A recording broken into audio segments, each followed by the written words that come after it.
বিএনপির স্থায়ী কমিটির সদস্য সালাউদ্দিন আহমেদ গত কয়েকদিন ধরে তাকে নিয়ে বেশ আলোচনা হচ্ছে। শেখ হাসিনা সরকার ক্ষমতা থাকাকালীন তার গুম হওয়া ও ভারতে যাওয়া নিয়ে নানা প্রশ্ন উঠেছে বিভিন্ন মহলে। বিশেষ করে ওই ঘটনায় মামলা না করায় বেশি সমালোচনার শিকার হচ্ছেন এই বিএনপি নেতা। এবার বিষয়টি নিয়ে বার্তা দিয়েছেন অন্তর্বর্তী সরকারের প্রেস সচিব শফিকুল আলমও। কি বললেন তিনি, জানাচ্ছেন সহকর্মী সাদাত রিফাত। গণঅভ্যুত্থানের মুখে শেখ হাসিনা সরকার পতনের পর একের পর এক সামনে আসে গুম খুনের নানা তথ্য। বিভিন্ন মহল থেকে দাবি উঠে জড়িতদের কঠোর শাস্তির আওতায় আনার। এ নিয়ে বেশ সোচ্চার ছিলেন বিএনপির স্থায়ী কমিটির সদস্য সালাউদ্দিন আহমেদও। পরিবর্তিত এই পরিস্থিতিতে কমিশনে তার গুমের ঘটনা অফিসিয়ালভাবে লিপিবদ্ধ করতেও শরণাপন্ন হন এই বিএনপি নেতা। তার দাবি 2015 সালের মার্চ মাসের 10 তারিখ রাত 9:30টার দিকে আইনশৃঙ্খলা বাহিনীর পরিচয়ে তাকে উত্তরার একটি বাসা থেকে তুলে নিয়ে যাওয়া হয়। সেখান থেকে নেয়ার পর তিনি 61 দিন গুম ছিলেন। এরপর তাকে অন্য একটি দেশে পাচার করা হয়। তবে গত কয়েকদিন ধরে আবারও সালাউদ্দিন আহমেদের গুমের ঘটনা নিয়ে বেশ আলোচনা হচ্ছে।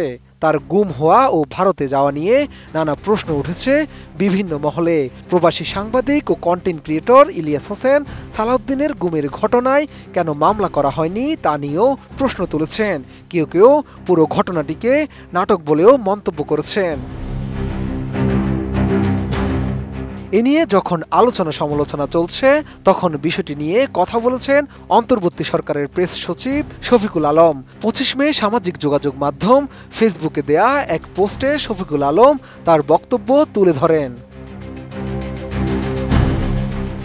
শফিকুল আলম জানান, সালাউদ্দিন আহমেদকে নিরাপত্তা বাহিনী অপহরণ, নির্যাতন এবং সীমান্ত পার করে দেওয়ার কয়েক সপ্তাহ আগে থেকেই তিনি গোপন স্থান থেকে বিএনপির মুখপাত্র হিসেবে কাজ শুরু করেছিলেন। তখন আওয়ামী লীগ সরকার বিএনপির উপর ব্যাপক দমন নিপীড়ন চালাচ্ছিলেন। খালেদা জিয়াকে গুলশানের অফিসে গৃহবন্দী করে রাখা হয়েছিল। সব মশার বিরুদ্ধে সুরক্ষা দিতে এলো বসুন্ধরা এক্সট্রিম অ্যারোসল, মশার বিরুদ্ধে এক্সট্রিম সুরক্ষা। বিএনপি শীর্ষ নেতারা যখন গ্রেফতার ও আত্মগোপনে চলে গিয়েছিল তখনকার স্মৃতিচারণ করে শফিকুল আলম বলেন, তিনি ও তার দক্ষিণ এশিয়ার প্রধান ক্রিস অটন ফরাসি বার্তা সংস্থা এএফপির পক্ষ থেকে ব্রিটিশ হাই কমিশনার রবার্ট গিবসনের সঙ্গে গোপনে খালেদা জিয়ার অফিসে প্রবেশ করে তার সাক্ষাৎকার নেন। সেখানে দায়িত্বে থাকা সাদা পোশাকধারী নিরাপত্তা কর্মীরা ভেবেছিলেন তারা ব্রিটিশ হাই কমিশনের লোক। সে সময় তারা প্রতিদিন সালাউদ্দিন আহমেদের বিবৃতি পেতেন।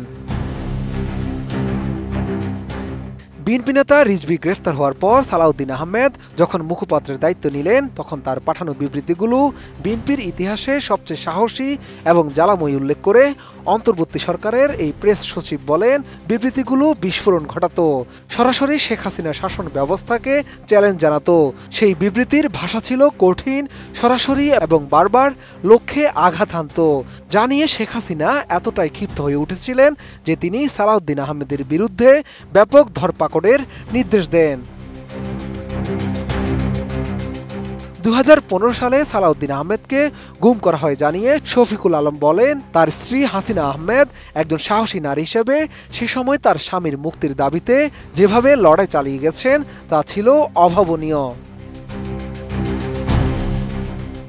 হাসিনা আহমেদের এই প্রতিবাদ আন্তর্জাতিক অঙ্গনে তার সোচ্চার অবস্থান এবং মিডিয়ার নজরই কিছুটা হলেও সালাউদ্দিনকে সীমান্ত পেরিয়ে শিলং পাঠানোর পেছনে ভূমিকা রেখেছে জানিয়ে শফিকুল আলম বলেন, দুঃখজনক হলেও সত্য, আজকের অনেক তরুণ ও সহিষ্ণুতা হারানো বিএনপির কর্মী সেই সংগ্রামের দিনগুলোর কথা ভুলে গেছে। গতকাল তারা দেখেছেন কিভাবে সালাউদ্দিন আহমেদের বিরুদ্ধে ঘৃণ্য অপপ্রচার চালানো হয়েছে।